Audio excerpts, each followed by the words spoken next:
மக்கள் விரும்பும் Velavan stores, Usman road, T Nagar, Chennai மற்றும் தூத்துக்குடி. விழா காலங்கள் எல்லாம் வேலவன் ஸ்டோர்ஸோடு.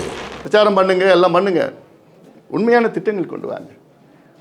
1000 ரூபாய் மாதத்துக்கு கொடுத்தா சரியாயிடுமா? நான் இல்லை 6000 ரூபாய் வெள்ளம் அதுக்கு கொடுத்தா எல்லா மக்கள் அதை திருப்தி ஆகிடுவாங்களா? நான் 76 ஆண்டுகள் ஆகியும் இன்னும் 1 கிலோ அரிசி, பச்சை அரிசி, அப்புறம் ஒரு வெள்ளம், ஒரு சர்க்கரை, அப்புறம் ஏலக்காய், 2 ஏலக்காய், அப்புறம் ஒரு கரும்பு, இதுக்கு போய் கியூ.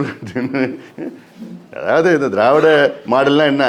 தமிழ்நாட்டு மக்களை பிச்சைக்காரனாக வச்சுருக்கணும், குடிகாரனாக வச்சுக்கணும். அதுதான் திராவிட மாடல். கையேந்தணும், ஐயா எங்களுக்கு பிச்சை போடுங்க ஐயா, ஐயா எங்களுக்கு அந்த கரும்பு, ஒரு கரும்பு கொடுங்க ஐயா பொங்கலுக்கு, ஐயா எங்களுக்கு அந்த 1 கிலோ அரிசி கொடுங்கய்யா. இது போன்ற இதுதான் திராவிட மாடல். ஏன்னு சொல்கிறேன்னா 55 ஆண்டு காலமாக 2 கட்சிகள் ஆட்சி செய்து இன்னும் கையேந்தி பிச்சை எடுக்கின்ற தமிழக மக்களுடைய நிலை மாறவில்லை. ஏன்னா இதெல்லாம் தென்பெண்ணையில் ஆண்டிற்கு 5 முறை வெள்ளம் அபாயம் விட்டுட்ருக்கேன். வெள்ளம் தண்ணி கடலில் போயிட்டுருக்கு. அந்த மிச்ச நீர் தானே இங்கே கேட்டுட்ருக்கோம். அந்த பகுதியில் மிச்சம் கேட்டுட்ருக்கோம்.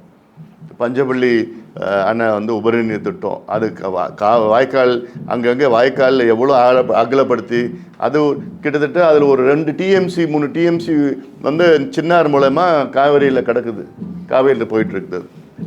அப்போது இதை எல்லாமே இது போன்ற இந்த மாவட்டத்தினுடைய வளர்ச்சி திட்டங்களுக்கு முன்னுரிமை கொடுக்கல. இதை பற்றி தருமபுரி மாவட்டம் வந்து திமுக உடைய மேப்பில் இல்லை. தருமபுரி மாவட்டம் தமிழக அரசு, திமுக அரசினுடைய மேப்பில் இல்லை.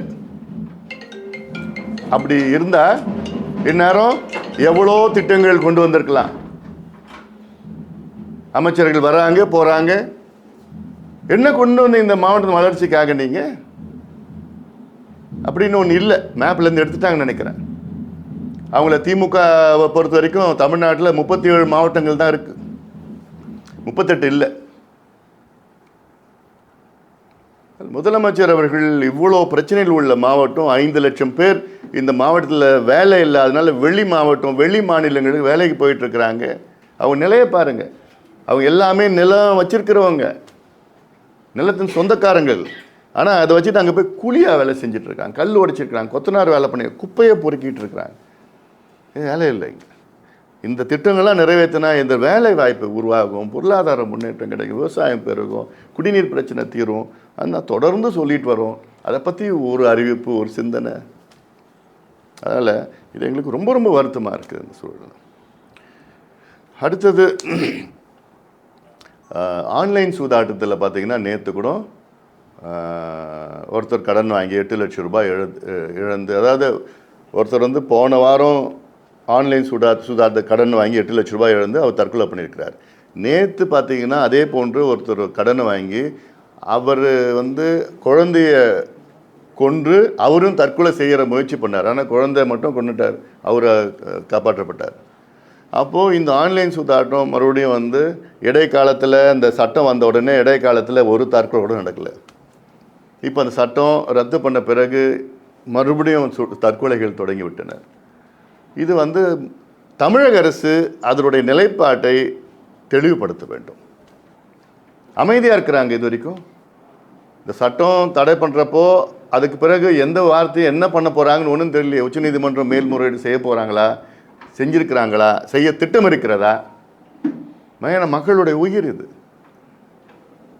ஏன்னா இதெல்லாம் இன்னும் தெளிவுபடுத்தி விளக்கம் சொல்லி அங்கே பெரிய பெரிய நல்ல ஒரு வழக்கறிஞர்களை அங்கே வச்சு பண்ணணும். ஆன்லைன் சூதாட்ட கம்பெனிகள் வந்து பெரிய பெரிய வழக்கறிஞர்களை வச்சு, மூத்த வழக்கறிஞர்களை வச்சு அவங்க வந்து அவங்களுக்கு சாதகமாக ஒரு தீர்ப்பு ஒன்று வாங்கியிருக்கிறாங்க.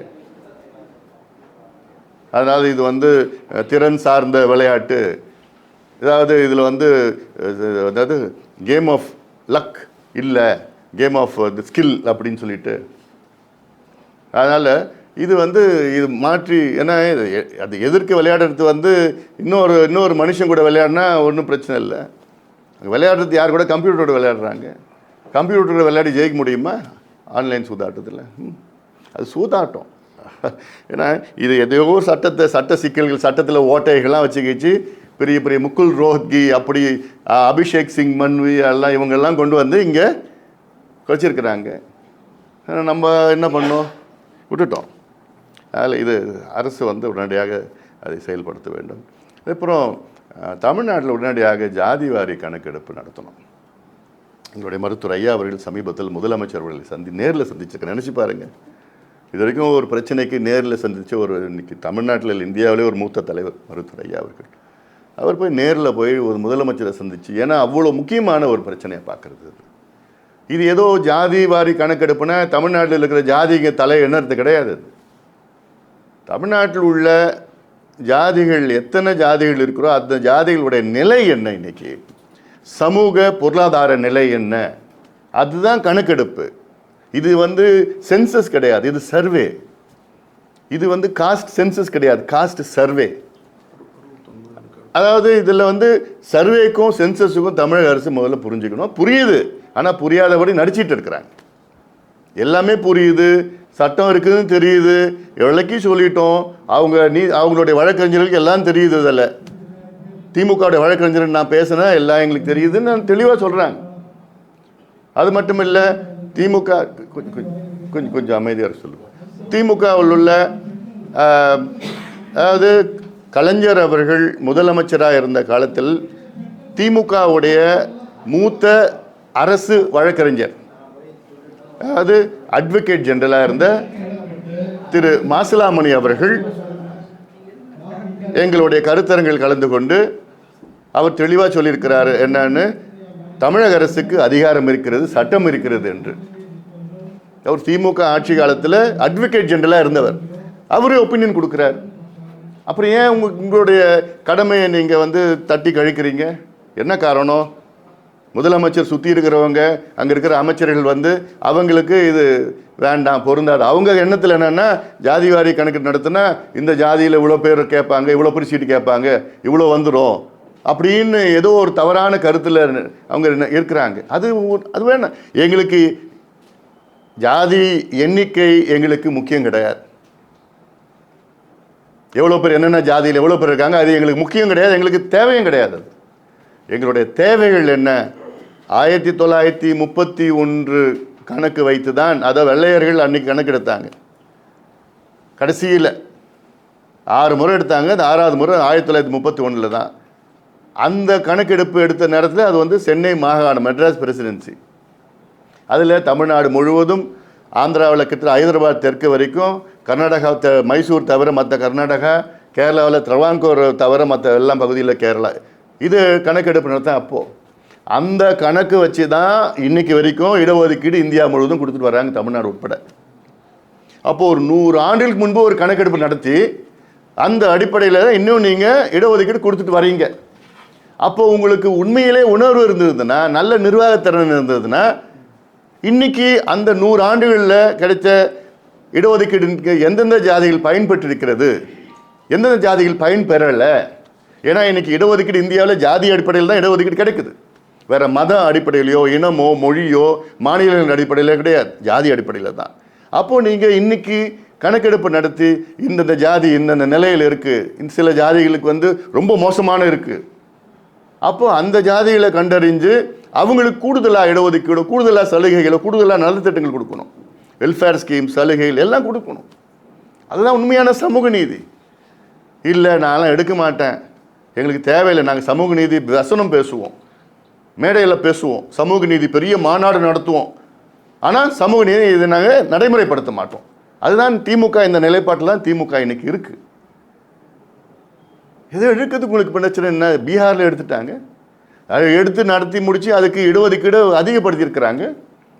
60 விழுக்காடு பீகாரில் இருந்த இடஒதுக்கீடு இன்றைக்கி 75 விழுக்காடாக உயர்த்தியிருக்கிறாங்க. அதுக்கு எந்த தடையும் இல்லை. உயர்நீதிமன்றம் தடை கொடுக்கல, உச்சநீதிமன்றம் தடை கொடுக்கல.